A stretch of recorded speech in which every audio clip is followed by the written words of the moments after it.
Hare Krishna, Haribol, todas as glórias a Srila Prabhupada. Então estamos aqui na página do Facebook do Rio de Janeiro para uma palestra sobre o Srimad Bhagavatam. Hoje nós leremos do canto 3, o Status Quo. Nós leremos o capítulo 12, né? O início do capítulo 12, né? Hoje é o verso número 3, o início do capítulo 12, que se intitula Criação dos Kumaras e Outros. Eu sou Atsundara Das, estarei com vocês aqui nessa página Facebook do Rio de Janeiro. Om Namo Bhagavate Vasudevaya. Om Namo Bhagavate Vasudevaya. Om Namo Bhagavate Vasudevaya. Então, Srimad Bhagavatam, terceiro canto, capítulo 12, verso 3. Dristva papi asin sristim natmanan bahwanam amanyata Bhagavadhyana Putena Manasanyam Tato Srijat Dristva Papyasim Sristim Natmanan Bahwanam Amanyata Bhagavadhyana Putena Manasanyam Tato Srijat Dristva Papi E assim Sristim Natmanam Bahwanam Amanyata Bhagavadhyana Putena Manasanyam Tato Srijat. Sinônimos, tradução e significado dados por sua divina graça Srila Prabhupada. Dristva, ao ver, papi, assim, pecaminosa, Sristim, criação, na, não, Atmanam, em si mesmo, Bahu, muito prazer, Amanyata, sentiu, Bhagavat, na personalidade de Deus, Dhyana, meditação, Putena, purificado por aquela, Manasa, por tal mentalidade, Anyam, outro, Tata, em seguida, Asrijat, criou.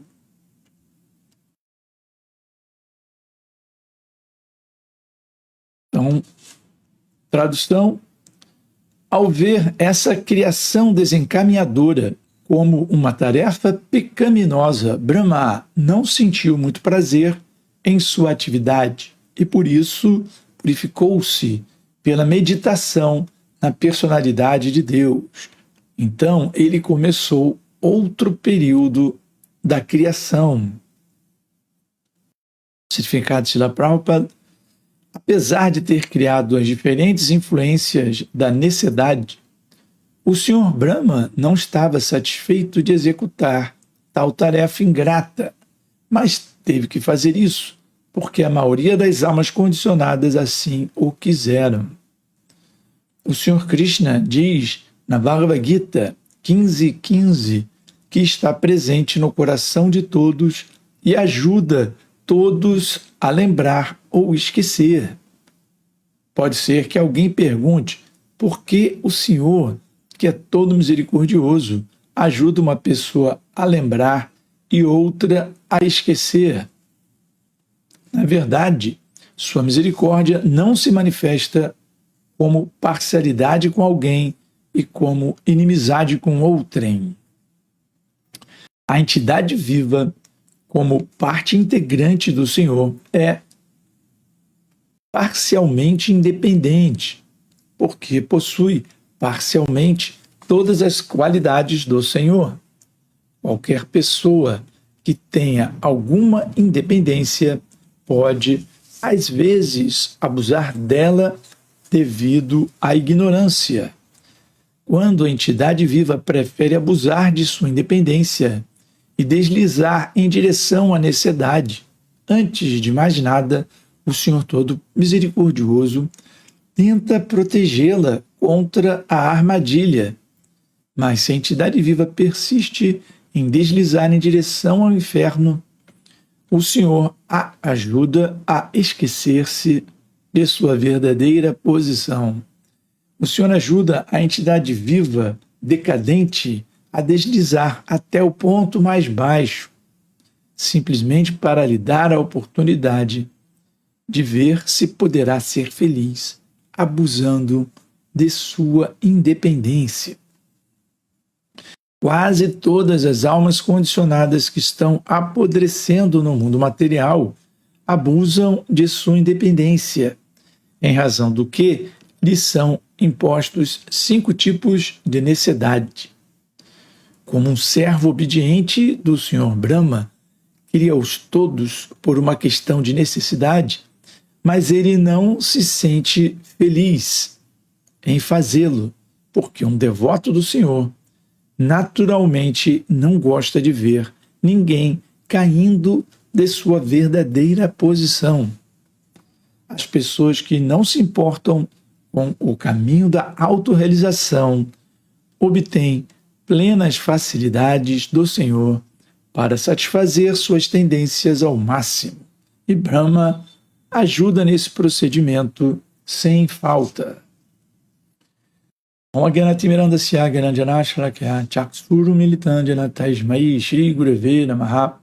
nasci na mais escura região de ignorância, porém, meu mestre espiritual abriu meus olhos com a luz do conhecimento transcendental. A ele ofereço minhas mais humildes e respeitosas reverências.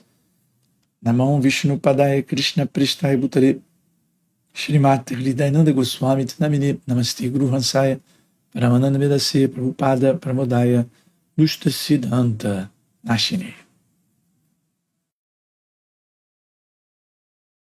Dristva Papia Sen Sristim Natmanan Bahu Amanyata Bhagavadhyana Putena Manasyanam Tastu Sridya.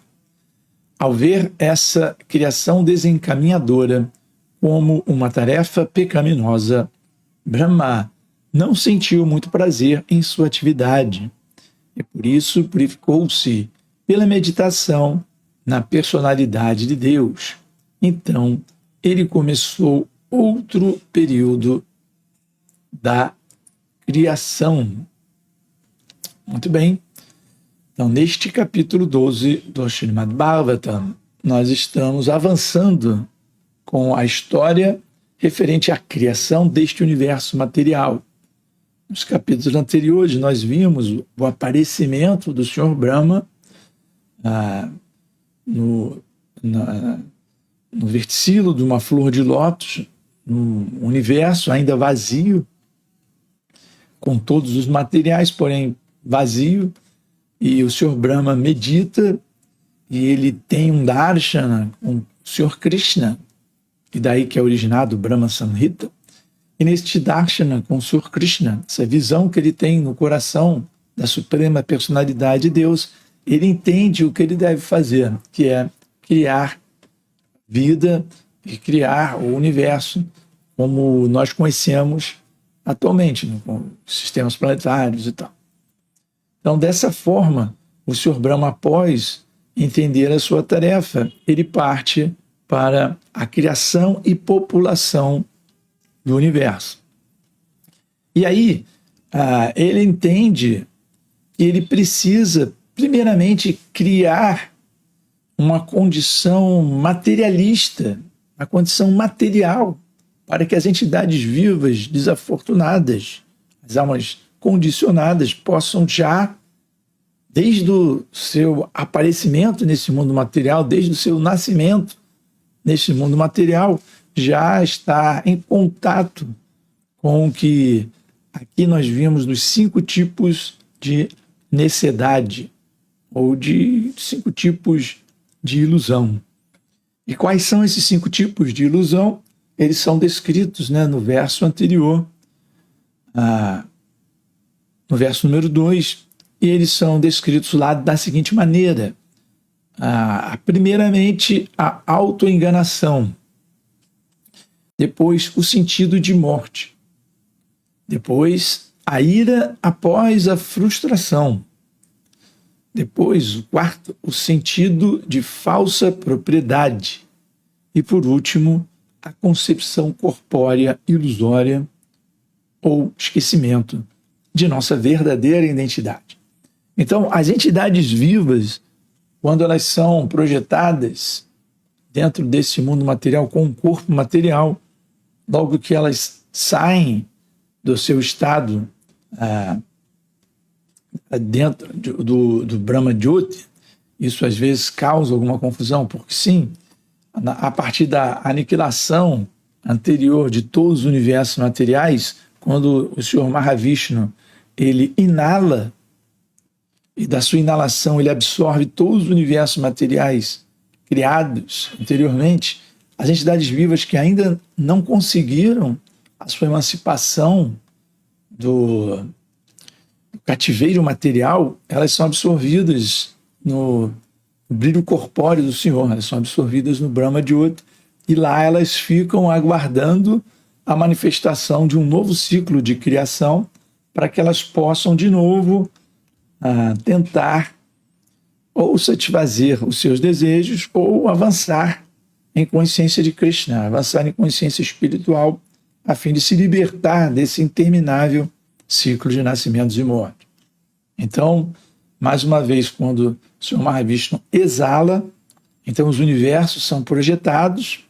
Dentro de cada universo, ele também entra como Garbhodakashayi Vishnu, do umbigo transcendental de Garbhodakashayi Vishnu nasce uma flor de lótus.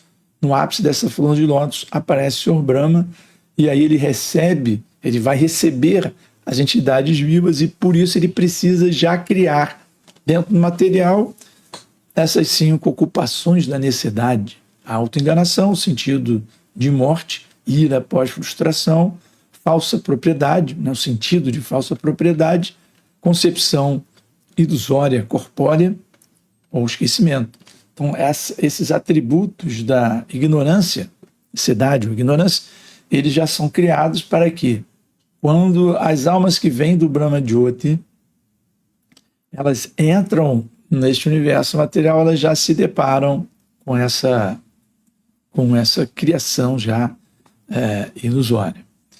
No entanto, aqui, Prabhupada endereça uma questão que é muito pertinente, que é a seguinte: porque o Senhor Krishna, ele é o criador do mundo espiritual, onde lá existem almas eternamente liberadas, mas também é o criador do mundo material, onde existem almas eternamente condicionadas. Ou seja, ele, embora deva ser equânime com todos, uns ele ajuda a se relacionar com ele e outros ele ajuda a esquecer dele. E por quê? Porque o Senhor todo misericordioso ajuda uns a lembrar e outros a esquecer. E aqui Prabhupada endereça esse assunto de uma forma muito apropriada, né, como é costume de Srila Prabhupada. E ele explica que, na verdade, a misericórdia de Krishna não se manifesta com parcialidade. Não é que ele é amigo de algumas almas espirituais e tem inimizade com outras almas espirituais. Srila Prabhupada explica que Krishna ele é completamente imparcial. O desejo de Krishna é que todas as almas, que na verdade são expansões, são partes integrantes, embora diminutas, né? Elas são partes integrantes de Krishna. Mamai Vanso, ele diz, são todas essas almas que estão aí lutando contra a Maya, eles são partes integrantes de mim.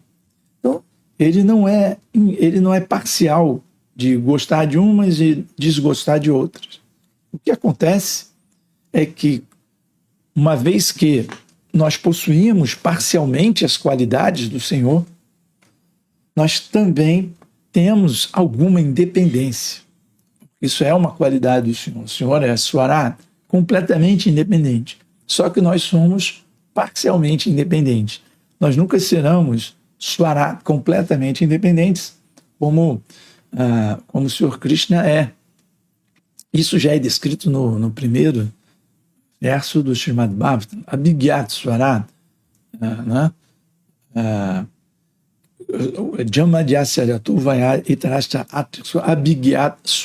Que Krishna é, entre inúmeras qualidades, ele é completamente independente. Mas como nós herdamos algumas dessas qualidades de Krishna, possuímos parcialmente essa independência. E essa independência, ela pode ser que, em algum momento, algumas dessas almas elas abusem dessa independência, querendo ser independente de Krishna. Embora a alma espiritual seja Nitya Siddha, seja completamente perfeita e seja original, como é descrito na Bhagavad Gita, que a alma é primordial. Já no segundo capítulo da Bhagavad Gita, o Senhor Krishna explica a qualidade da alma para Arjuna. O primeiro ensinamento sobre a autorrealização que o Senhor Krishna ele explica a Arjuna. Então, logo no comecinho da Bhagavad Gita, no segundo capítulo, ele explica essa qualidade da alma. Ele explica que a alma nunca pode ser cortada por nenhuma arma, não pode ser queimado. Ela é individual, inquebrável, indissolúvel, ela é permanente, está presente em toda parte, imóvel, eternamente a mesma. Então, a alma, não é que em algum momento ela adquire a capacidade de se relacionar com Krishna. Isso já é inato da alma espiritual. A alma que não nasce, que é imutável, imóvel, eternamente a mesma, ela já tem esse relacionamento com Krishna desde que ela existe. E não há um tempo que ela nunca tenha existido. Isso também é explicado no Srimad Bhagavata, né? Porém, dentro desse mundo material, nós temos essa capacidade de estar num estado manifestado, quando a gente tem um corpo material, e depois a gente aparentemente é imanifesto quando esse corpo material ele desaparece. Porém, ao final do tempo de vida de todos os universos, a alma se funde no Brahma Jyoti, porque ela não tem um universo material. Esse universo material ele é temporário, ele tem um ciclo. Então, quando ele é destruído, a alma não tem um universo para se manifestar com um corpo material e também não tem capacidade ainda de voltar ao mundo espiritual, por isso ela se funde no Brahma Jyoti. E se nós vemos apenas essa foto da criação do mundo material, a alma vem desse Brahma Jyoti para um corpo material. Mas se a gente vê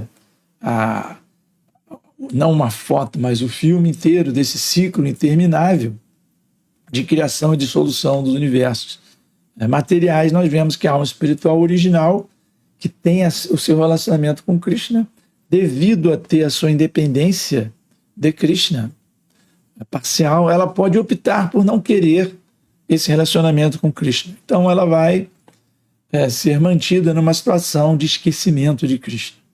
E à medida que ela é mantida nessa situação, ela então é jogada através do olhar de Krishna, né, para esse Mahatattva. E ali, dentro da criação dos universos materiais, ela vai para algum universo material e ao nascer dentro desse universo, dentro de um corpo material, supostamente nascer, ao se manifestar dentro de um corpo material, ela já entra em contato com essas 5 ignorâncias, entre elas a ilusão de que é um corpo material e, pior de tudo, o esquecimento de Krishna. O esquecimento de Krishna faz parte já da criação do universo material. E por que ele faz parte? Porque esse vem do desejo da alma espiritual de esquecer de Krishna. Então aqui, a alma espiritual imediatamente esquece essa natureza transcendental, de Krishna. E aí ela é colocada aqui em uma dessas 8.400.000 espécies de vida para tentar desfrutar de forma independente de Krishna, né? como Srila Prabhupada explica aqui no comentário, quando a entidade viva prefere abusar de sua independência e deslizar em direção à necessidade, à ignorância, antes de mais nada, o Senhor Todo-Poderoso tenta protegê-la.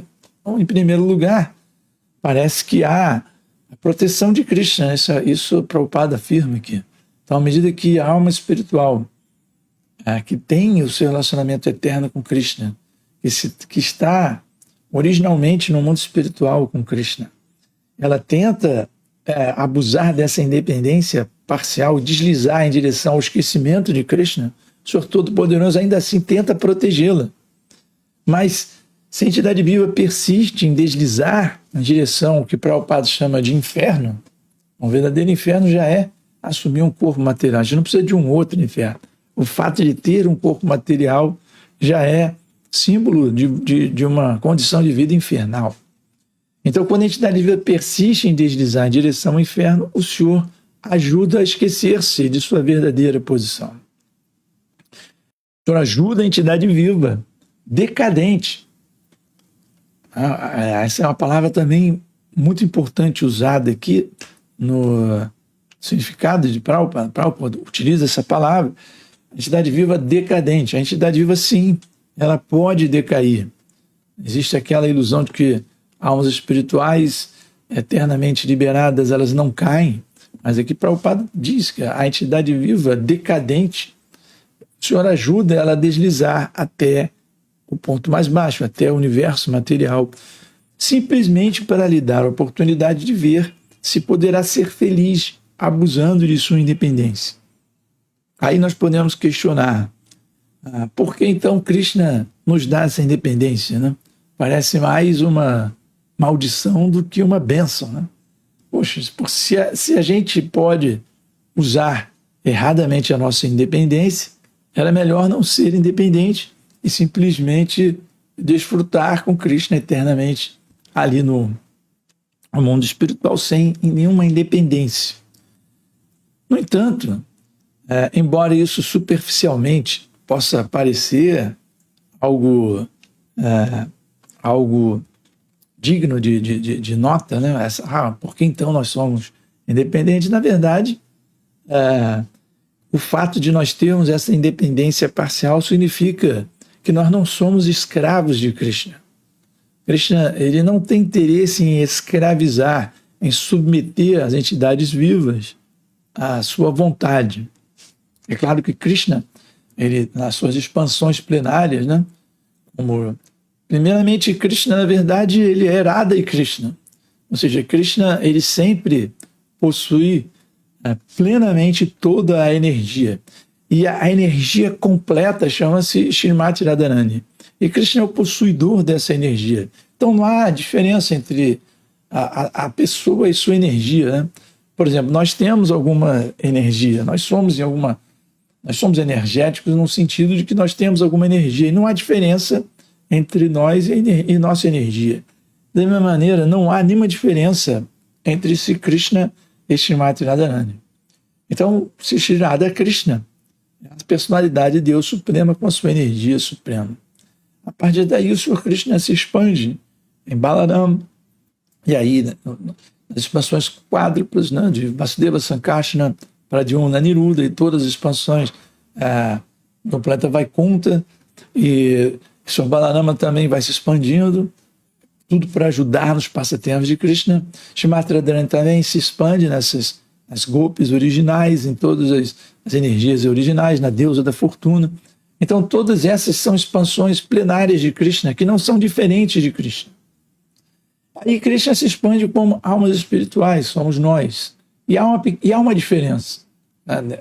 Nós não somos expansões plenárias de Krishna, ou seja, expansões plenas. Nós somos expansões, como almas espirituais, nós somos expansões diminutas de Krishna.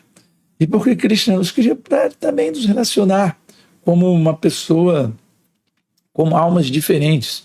Então Krishna, ele desfruta do serviço das suas partes, suas partes integrantes do tipo alma espiritual, que embora nós originalmente sejamos parte dessa energia interna de Krishna, nós somos considerados energia marginal, Tatastha Shakti. Assim, por quê? Aí entra exatamente nesse ponto. Às vezes nós somos influenciados pela energia material, que é uma outra expansão da energia espiritual de Krishna, com o mesmo propósito que Brahma tem aqui, de colocar as almas em esquecimento, que é um serviço ingrato. Assim como Brahma se lamenta desse serviço, Shrimati Maya Devi, ela também se lamenta de ter esse serviço de fazer as almas, partes e parcelas de Krishna, esquecerem-se de sua relação com Krishna. Mas esse é o serviço devocional deles, do Sr. Brahma, de Maya. E eles fazem isso muito bem porque eles são devotos puros de Krishna. No nosso universo, o nosso Brahma é um devoto puro de Krishna com esse serviço para Krishna. E Mahadevi também é uma devota pura de Krishna, né? E ela, Durga, a esposa do Sr. Shiva, ela tem esse dever, que é o dever de dar condições da alma espiritual esquecer-se de Krishna. Então, o fato de nós não sermos expansões plenárias de Krishna, sermos essa energia de Krishna, que ao mesmo tempo que temos as mesmas qualidades de Krishna, somos diferentes porque temos quantidades muito pequenas dessas qualidades de Krishna. Então, se nós não tivéssemos nenhuma parcela de independência, nós seríamos escravos de Krishna. E não há amor, não pode haver questão de amor quando há escravidão. Você não pode obrigar as pessoas a amar você. Isso não é amor. Né? Se nós... É comum dentro desse mundo material, né, algumas pessoas materialistas chantagearem outras pessoas, né? Você tem que me amar, senão eu não vou te dar presente. Não sei. Se você não ficar comigo, eu não vou ajudar sei lá, você nos seus sonhos, alguma coisa assim. Ou existem pessoas que inclusive se tornam perigosas, possessivas, ameaçam e agridem fisicamente, né? Outras pessoas porque querem aquele amor. Na verdade, a pessoa estará com medo de alguma, com medo de perder alguma coisa que é muito importante, ou com medo da sua própria segurança. Pô, se eu não amar esse tirano, ele vai acabar comigo. Então as pessoas podem dar até um show de tá bom, estou aqui, vou ficar aqui, gosto de você. Mas isso não é amor, né? Amor verdadeiro pressupõe independência. Amor verdadeiro é algo que você tem como opção, não como obrigação. Então Krishna, ele dá essa opção das almas, da sua energia marginal, né? Nós, as almas espirituais, de amá-lo. Ele dá essa opção. Na verdade, ele nos cria já nessa condição. Nityasiddha Sadhya Kabunai. Krishna Dasa, a nossa posição original é como servo original, é como servo de Krishna. Mas, por Krishna não ser um tirano, justamente pelo amor de Krishna conosco, ele nos dá essa independência. Olha, fica aqui é bom para você, nós vamos nos divertir muito juntos. Mas se você não quiser, se realmente você tem esse desejo de tentar você mesmo desfrutar da energia ilusória, se você realmente quer se assenhorear de alguma dessas energias que são minhas, se você, em última análise, tem alguma inveja da minha posição absoluta e não quer esse relacionamento, eu não vou lhe obrigar. Isso é o que Krishna diz. Então isso não é que Krishna gosta de algumas almas e elas estão lá no mundo espiritual e Krishna não gosta de outras almas e elas estão aqui no mundo material. Acho que elas estão aqui por opção própria. E de acordo com o que Prabhupada explica, quando a entidade viva prefere abusar da independência e deslizar em direção a esse mundo material, o Senhor tenta protegê-la, mas se ela persiste, ele então ajuda a esquecer-se da verdadeira posição. Nas palavras de Prabhupada, o Senhor ajuda essa entidade viva, decadente, ela está decaindo, ela está caindo, a deslizar até o universo material, simplesmente para dar a oportunidade dela ver se ela vai ser feliz. Então, se a alma espiritual está numa condição de serviço puro a Krishna e desenvolve, de acordo com essa independência, ela desenvolve esse desejo de ser independente de Krishna, Krishna tenta convencê-la a não fazer isso, mas devido a ter essa condição, porque se não tivesse essa condição e ela não fosse capaz de se manifestar, seria uma escravidão. Infelizmente, alguns de nós queremos pagar para ver, né, como se diz na gíria. Vamos ver se eu consigo ser feliz, então. Eu acho que eu consigo ser feliz sem Krishna. E aí essa alma vem para esse mundo material, aguarda a criação desse mundo material. Ela é projetada dentro de algum corpo material grosseiro e sutil, dentro de alguma dessas 8.400.000 espécies de vida, né, que é criado pelo Senhor Brahma, e aí ela vai tentar desfrutar dos seus desejos materiais, né? E aí começa essa jornada infeliz, nefasta, das almas que são eternamente condicionadas, certo? Então, continuando aqui com a leitura, né, do que Prabhupada explicou no seu significado, como um servo obediente, Brahma cria essas necessidades, essas ignorâncias, por uma questão de necessidade, mas ele não se sente feliz em fazê-lo, porque um devoto do Senhor, naturalmente, não gosta de ver ninguém caindo da sua verdadeira posição. Então, a verdadeira posição é uma posição de liberdade, uma posição de serviço devocional incondicionado à Suprema Personalidade de Deus em alguma dessas raças, em algum tipo de relacionamento. Algo como um filho ou pai de Krishna, ou amigo de Krishna, amante de Krishna. Então, algum desses tipos de relacionamento, mas um relacionamento ainda neutro, participando ali de um passatempo de Krishna. Essa é a nossa verdadeira posição verdadeira, original. Ela está em nossa condição desde o momento em que nós aparecemos, no momento em que Krishna manifesta as almas, as suas partes e parcelas, né, que são as almas espirituais. Então, desde o momento nós temos esse relacionamento que faz parte da nossa verdadeira posição, como o Prabhupada explica aqui.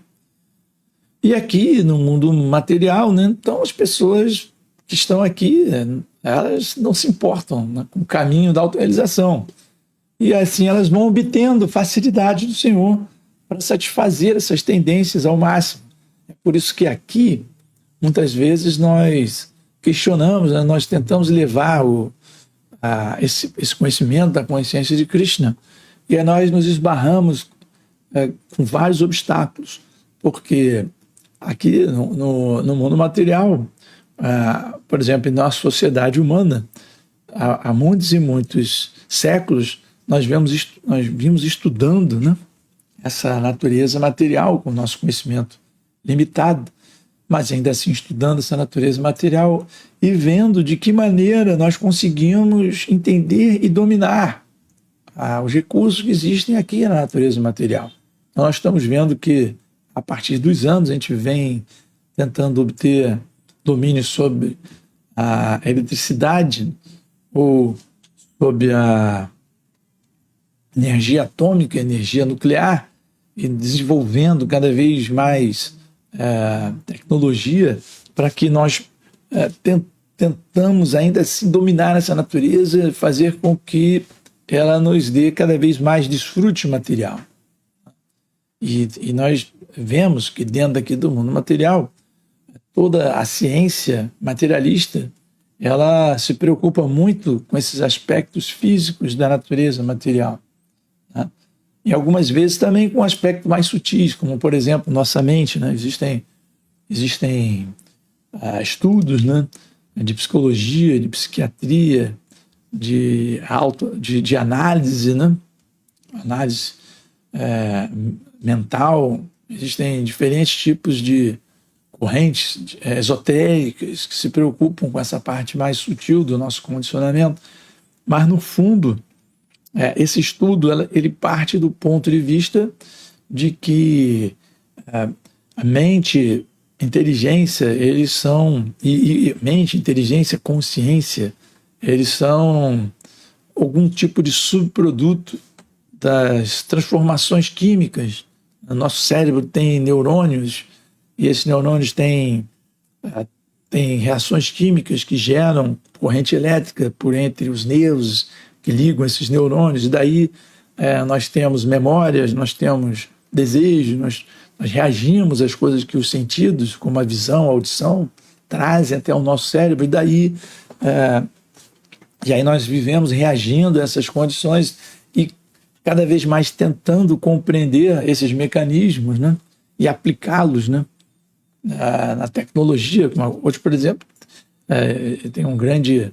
Está se falando muito de inteligência artificial, né, de algoritmos que aprendem, que criam coisas, juntando parte de coisas que já foram criadas e tal. Então, nós estamos mergulhando muito nesses conhecimentos materialistas. De fato, eles existem, eles estão aí, na natureza material existe, e essas leis que são descobertas, essas teorias que são propostas, elas esbarram em coisas que realmente existem, ou elas tentam compreender e embora com lacunas de conhecimento, elas fazem algumas proposições e depois induções e deduções em cima dessas observações do mundo real, né, que nós chamamos de mundo real, que é esse mundo físico. Porém, tudo isso, se nós olharmos para o que Prabhupada explica aqui nesse verso, tudo isso está girando em torno desses 5 tipos de ignorância.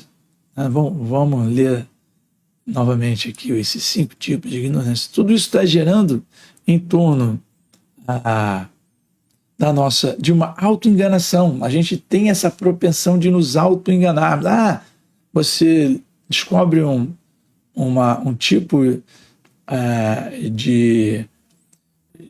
tipo de reação entre física ou química que você observa na natureza e você induz e deduz alguns elementos dali, busca fórmulas matemáticas para comprovar esse ponto de vista, mas nós estamos sendo guiados por uma autoenganação, um desejo de nos autoenganar, né? Até porque muitas vezes você vê que descobertas são feitas no mundo científico que elas são ignoradas. Por exemplo, quando se descobre algo que contradiz um pensamento vigente, há toda uma tendência de você até ridicularizar essa descoberta, ridicularizar a pessoa que está propondo esse outro ponto de vista. Então, porque as pessoas elas se amarram a esses seus conceitos, né? Isso é uma necessidade muito grande de autoenganação.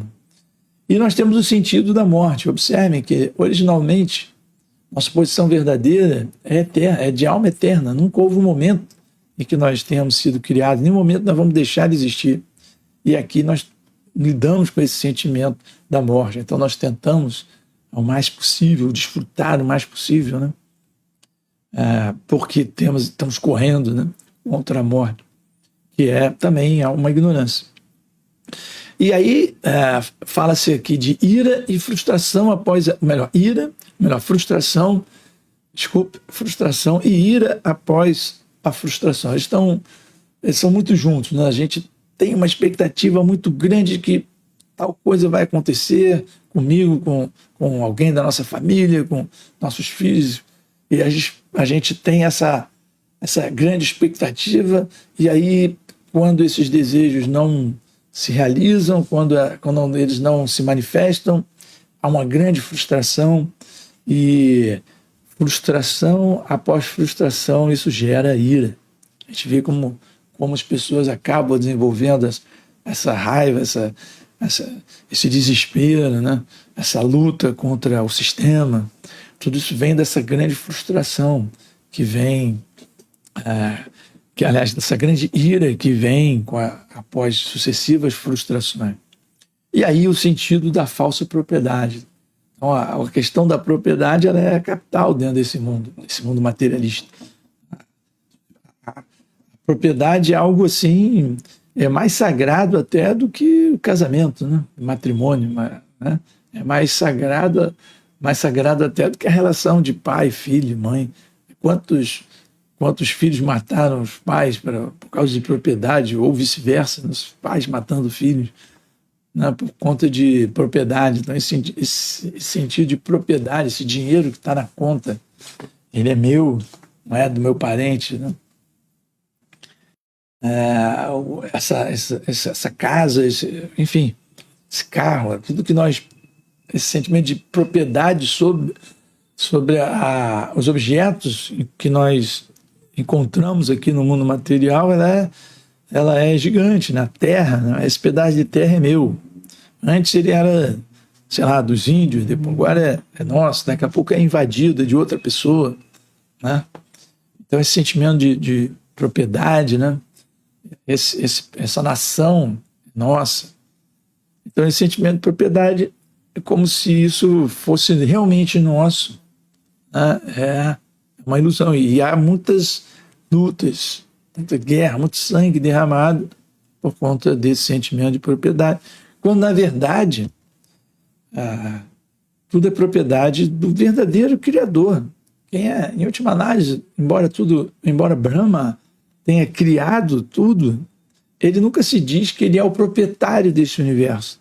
Veja bem, Brahma, que é uma alma muito avançada, e seja o criador, o grande arquiteto desse universo, ele nunca se diz que ele é o proprietário em nenhum desses versos.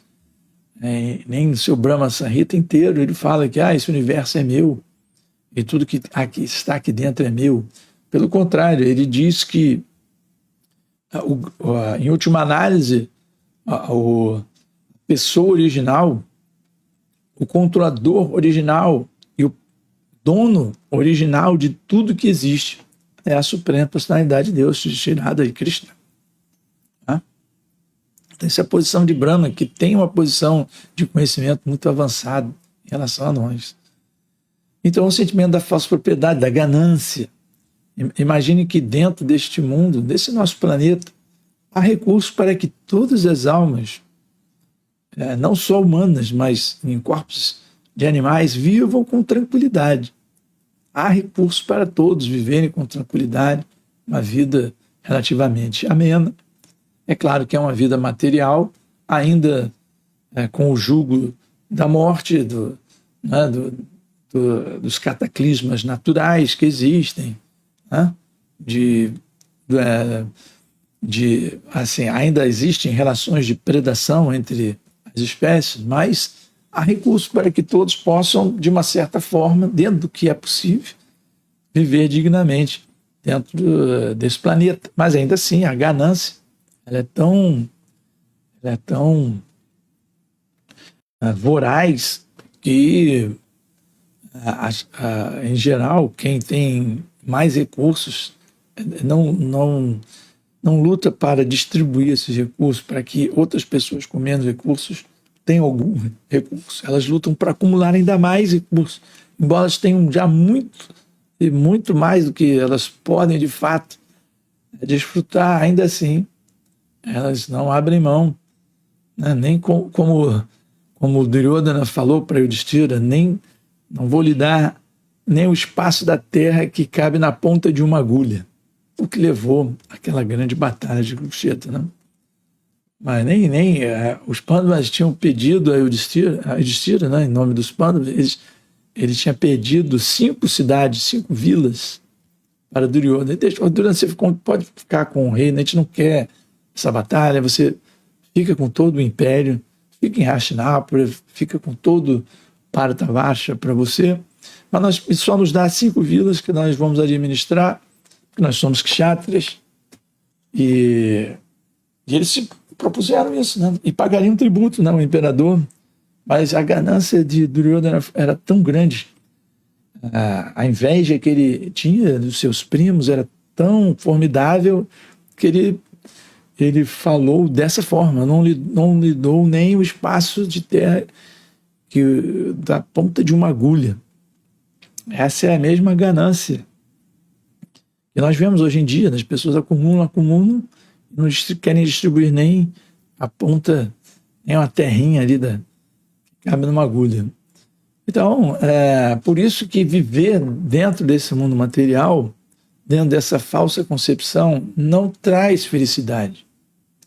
Nós nunca seremos capazes de ser felizes aqui, por mais que inventemos sistemas sociais, mesmo com o Varnashram, quando esse Varnashram, quando Krishna não está no centro desse Varnashram, ainda assim, quando não é o Daiva Varnashram, simplesmente dividir a sociedade em classes, também não faz com que as pessoas se tornem felizes. Elas vão ainda, após essa vida, vão renascer em inúmeras vidas e algumas vezes estarão numa fase corpórea mais elevada, num nível de conhecimento, de consciência mais elevado, ou estarão num nível de consciência, de conhecimento mais bruto, né, em outros corpos, em outras espécies. Então, este verso, embora ele, num certo sentido, ele fale de coisas negativas, né? A tradução dele, ao ver essa criação desencaminhadora como uma tarefa pecaminosa, Brahma não sentiu muito prazer nessa sua atividade. Então nós podemos ver algo como negativo, no entanto, ele, filosoficamente, Prabhupada, de uma maneira brilhante, ele nos coloca a verdadeira situação em que nós estamos e que há esperança, há uma solução para isso, né? Para alguns problemas talvez não haja solução, mas para esse problema há uma solução. O problema das almas condicionadas estarem aqui, esquecidas de Krishna, tem uma solução. A solução é o processo da consciência de Krishna, começa, né, por ouvir, começa e termina por ouvir e cantar as glórias de Krishna, né? Uma vez que a gente começa a ouvir e cantar as glórias de Krishna, esse é um processo ininterrupto. É um processo até abordado, né, e seguido por almas eternamente liberadas, né? E as almas liberadas fazem, elas sempre estão ouvindo sobre Krishna, o que Krishna fez, o que Krishna vai fazer, o que Krishna está fazendo, né? Então, ouvir e cantar sobre Krishna é algo eterno. E por isso que começa a reviver esse nosso aspecto eterno. Justamente por isso. Então, Shravana Kirtana, e lembrar de Krishna, Smarana Vishnu. Então, umas almas Nityasiddhas, elas sempre lembram de Krishna. Esse é o grande sintoma de uma alma Nityasiddha. O que difere, né, tá aqui, que é o ponto, o nogórdio, né? O ponto de inflexão, está justamente aqui, ao passo que o que caracteriza uma alma condicionada é o esquecimento de Krishna. E o que caracteriza uma alma liberada é lembrar-se constantemente de Krishna. Então, uma alma, o grande sintoma é esse, o quanto nós, durante o nosso dia, nós agimos de forma que nós estamos esquecidos de Krishna, da nossa posição em relação a Krishna e de Krishna. Então, todas essas atitudes, todas as atividades que nós fazemos, né, que é baseada em corpos materiais, em tentar desfrutar dos sentidos materiais, do contato dos sentidos materiais com objetos de sentidos materiais. Nesse momento nós estamos lembrando de Krishna ou esquecendo de Krishna. Então, quanto mais momentos nós temos no nosso dia a dia em esquecimento de Krishna, então esses momentos são momentos de ignorância, momentos de condicionamento, de mergulho, de queda, né? De declínio. Né? E em todos os momentos que nós estamos nos esforçando para lembrar de Krishna, em qualquer coisa, em qualquer momento, qualquer atividade, nós estamos pensando em Krishna. Então, esses são momentos de liberação, são momentos de elevação. Então, assim, a estabilidade aqui dentro do mundo material, ela não existe, né? Ou nós estamos indo, ou estamos navegando, ou estamos afundando, ou estamos flutuando. O próprio flutuar significa uma ação contra a superfície da água, né? Por isso que os barcos flutuam. Eles flutuam porque existe uma ação ali de reação, ação e reação do casco do navio com a superfície da água. Então, essa flutuação, ela vem dessa reação. Então, enquanto existe essa força que nos leva a flutuar para cima, então nós podemos agir de uma forma que nos aproxima da nossa verdadeira posição de Nitya Siddha. E ao mesmo tempo em que a gente afunda na ignorância, então nós estamos mergulhando, né? O que Prabhupada comenta aqui como deslizar em direção ao inferno, de acordo com as Prabhupada, né? A entidade viva decai, a entidade viva decadente desliza até esse ponto mais baixo. Então nós podemos tanto afundar quanto flutuar e até chegar, né, na praia, que é o limite desse mundo material com o mundo espiritual, e nos projetarmos para uma vida sem esquecimento de Krishna. E aí o néctar do relacionamento com Krishna, ele vai iluminar o nosso coração, vai reviver a nossa consciência perdida de Krishna, melhor, perdida não, esquecida. Ele vai reviver essa relação esquecida com Krishna e vai preencher a nossa alma. E aí nós vamos obter essa misericórdia, essa proteção de Krishna, para que esse desejo, ele nunca mais, esse desejo de esquecer de Krishna nunca mais nos perturbe e nós possamos viver de fato, mesmo com a nossa independência parcial, viver de fato na opção de serviço amoroso a Krishna. Tá? Então, esse é o que todo devoto deseja a todas as almas, sem exceção. Isso é que um devoto deve desejar a todas as almas, né? E esse desejo faz com que o devoto trabalhe para isso, né? Vemos o trabalho que Prabhupada teve nas tribulações que ele submeteu para nos ajudar, para ajudar as almas espirituais a reviver essa relação com Krishna. Esse próprio trabalho de Prabhupada é fruto do seu amor puro, imaculado por Krishna. Então, que o nosso amor por Krishna se manifeste através desse esforço de tentar elevar outras almas espirituais ao serviço devocional. Então, isso que deve ser a tônica de qualquer serviço devocional. Esse serviço devocional é feito em benefício não apenas de Krishna, mas também do benefício das almas condicionadas, para que elas também possam participar desse grande movimento de Sankirtana, iniciado por Sri Chaitanya Mahaprabhu, que é o próprio Shri Shri Radha Krishna. Muito bem, então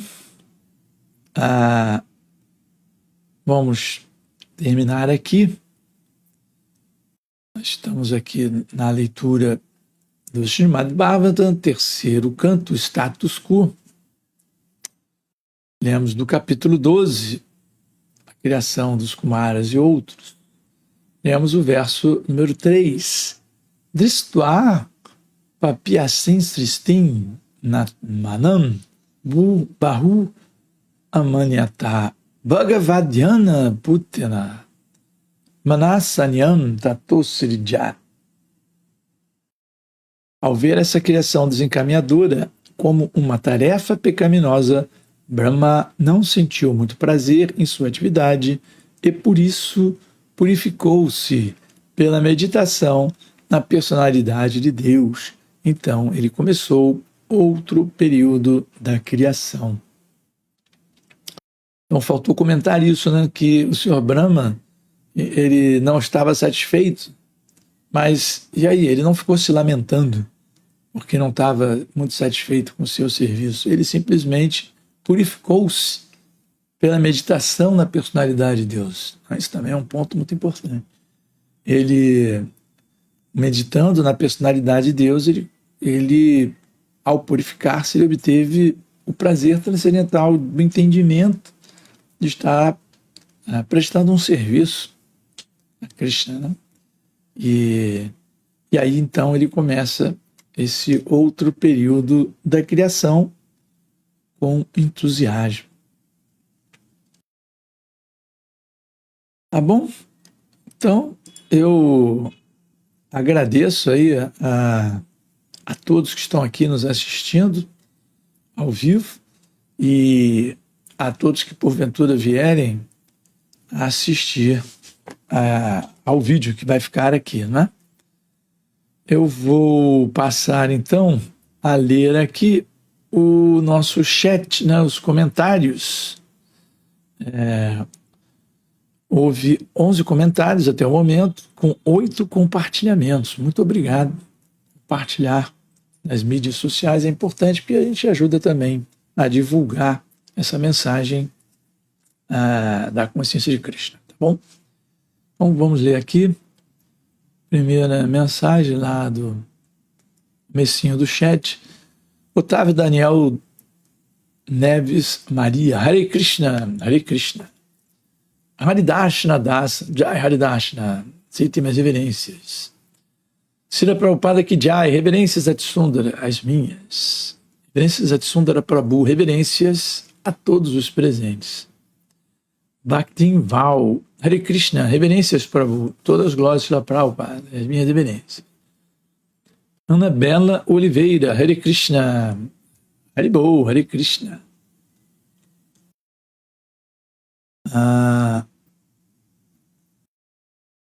Ana Bela Oliveira, Bhakti, isso já li. Ana Bela Oliveira, Hare Krishna. Marcos Hanuman, o chat mudou assim rapidinho, aí eu perdi aqui a linha. Minhas humildes reverências a Tsundara Prabhu, todas as glórias a Srila Prabhupada. Haribol, minhas reverências, Hanuman. Luiz Rocha Goulart, Hare Krishna, Haribol, Hare Krishna. Temos uma pergunta aqui de Otávio Daniel. Numa analogia, a vida material é como uma clínica de reabilitação para dependentes químicos. E a consciência de Krishna é o tratamento para nos limpar? Isso é verdade, é uma analogia mais ou menos esse mundo material, ele cumpre alguns propósitos, né? Um dos propósitos é esse de fornecer esse esquecimento, essa ignorância, né, sobre a Krishna. Mas ele também serve como uma escola. O fato de nos frustrarmos é um ponto interessante também. O fato de haver frustração é a misericórdia de Krishna. Porque se tudo desse certo aqui para nós, vem para um material, esqueci de Krishna, e agora tudo dá certo, legal, vivo bem, todas as minhas vidas aqui são maravilhosas. Então a gente não ia... A gente ia ficar aqui para sempre, a gente não ia desenvolver o desejo de reviver a nossa relação eterna com Cristo. Então, o fato de haver frustração aqui é um tipo de ensinamento. Então, de fato, esse mundo material, ele tem esse aspecto de reabilitação. E o tratamento feito nessa reabilitação é praticar a consciência de Krishna. A consciência de Krishna vai purificar nossa mente, nosso coração, e a gente vai de novo desenvolver gosto por ouvir e cantar sobre Krishna e aí viver em harmonia com os devotos e praticar serviço devocional sob guia de um mestre espiritual competente, dos devotos, dos shastras. Essa é a receita, né? Mas de fato é como se fosse uma uma clínica de reabilitação. Continuando a pergunta, mas nem todos irão se limpar decorrente do livre-arbítrio, apesar de que a escolha ainda está vinculada ao Supremo. É verdade. Ainda assim, a alma espiritual ela vai ter a sua independência. E a gente sempre poderá usar ou mal usar essa independência. Isso faz parte da condição de amor por Krishna. O amor por Krishna ele só existe numa condição em que haja uma oportunidade real de você não amar. Amor verdadeiro, ele só pode existir se a opção de não amar ela existe. Se não há nenhuma outra opção, se a única opção é amar, isso é mais escravidão, né, do que amor. Então sempre haverá essa possibilidade. Porém, o processo de consciência de Krishna, o fato de a gente ir tomando gosto por ouvir e cantar, ele vai nos encantando, nossa mente, nossa inteligência, vai nos levando cada vez a querer mais o néctar, que é o relacionamento eterno com Krishna. Então, esse é o remédio, né? E às vezes esse remédio até tem um gosto amargo, né? Alguns remédios, por exemplo, Prabhupada sempre dava esse exemplo da icterícia, né? A pessoa está com icterícia e o remédio para a icterícia é o açúcar candy. Só que quando a pessoa está com icterícia, ela não sente o gosto. O próprio açúcar tem um gosto ruim. Mas ao fato dela ir tomando esse açúcar, ela vai se curando, ela vai sentindo o gosto e aí ela vai desfrutar. Então o néctar da consciência de Krishna às vezes pode ser meio amargo, mas à medida que a gente avança, esse néctar vai purificando nosso coração e nós vamos de fato sentindo o néctar. Marcos Hanuman. Se o mundo material é um espelho pervertido do mundo espiritual, como saber o que é o amor? Ainda mais, o amor verdadeiro. Boa pergunta. O que existe no mundo espiritual de mais elevado é o amor por Krishna, que as gopis têm por Krishna. Amor completamente livre de desejos pessoais. É um desejo de você querer unicamente o bem, o prazer da sua pessoa amada. Então, as gopis elas nunca estão preocupadas com o seu próprio prazer. Elas fazem qualquer loucura. Até ir para a noite na floresta, né? Abandonar tudo para ir se encontrar com Krishna para o prazer de Krishna. Não era para o seu prazer egoísta. O amor pervertido que existe aqui no mundo material nós queremos desfrutar, nós queremos que o nosso objeto de amor material, né, ele nos dê prazer. Então, quando você busca prazer para você, em contato com o seu objeto de amor, na verdade, esse é o reflexo pervertido do amor. O amor significa você querer o prazer de Krishna. Quando a gente quer o nosso próprio prazer, esse é amor pervertido, amor material. Mas observe que faz parte da natureza da alma esse amor. Quando nós estamos em contato com o modo da paixão, com o modo da ignorância do mundo material, esse amor ele se transforma em luxúria, né, que é o reflexo pervertido, é o amor contaminado pela energia material ilusória. Quando a gente purifica o coração, esse mesmo sentimento ele se torna amor puro por Krishna. Nós queremos apenas o prazer de Krishna. E aí nos reintegramos, né, à nossa condição de liberado. Assim como uma folha, ela não quer desfrutar do alimento, ela mesma. Mas quando a raiz da árvore absorve o alimento, então esse alimento também alimenta a folha. Então, quando Krishna tem prazer, quando Krishna está satisfeito, todas as suas partes integrantes elas estarão satisfeitas. O que acontece no movimento materialista é que as partes integrantes elas estão sozinhas, cada uma por si, buscando esse prazer. Isso aí causa o caos que nós encontramos aí na sociedade humana. Mas quando nós nos unimos para prestar um serviço a Krishna, então é como se toda essa árvore fosse nutrida pela raiz e o mundo inteiro pode ser um lugar pacífico e feliz. e perder essa característica de ser um mundo material para passar a ser um mundo espiritual. Isso pode acontecer até com um grupo menor, quando poucos devotos se reúnem em um templo, numa associação, um sadhu sangha, um programa de célula, ou numa comunidade rural, quando eles todos se unem para o prazer de Krishna e trabalham para o prazer de Krishna, toda a comunidade, tudo vai ser nutrido. Todos ficam felizes. Mas se eles trabalham assim, egoisticamente para cada um tentar o seu próprio prazer, então tudo vai fracassar e nós temos aí um reflexo pervertido do que seria serviço devocional puro. Neide Araújo Jorge Cavalcante. Bom dia, Hare Krishna, minhas reverências, as minhas. Excelente pergunta, Marcos Hahnemann, seu Otávio Daniel. Eu, na minha atual condição cognitiva espiritualista, entendo que ainda não estamos prontos para compreender o que é realmente o amor a Deus.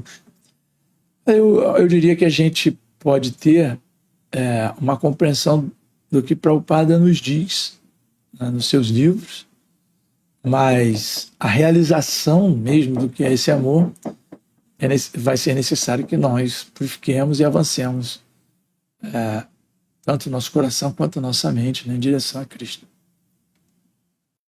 De fato. Lila Das, Benvenuti, bom dia, reverências. Reverências. As minhas. Bom, até o momento não há mais comentários, nós já estamos passando um pouquinho do horário. Então, muito obrigado a todos vocês que viram, que comentaram, que trouxeram pontos de vista, e todos que vão ainda assistir ao vídeo, vão refletir um pouco sobre o que foi dito.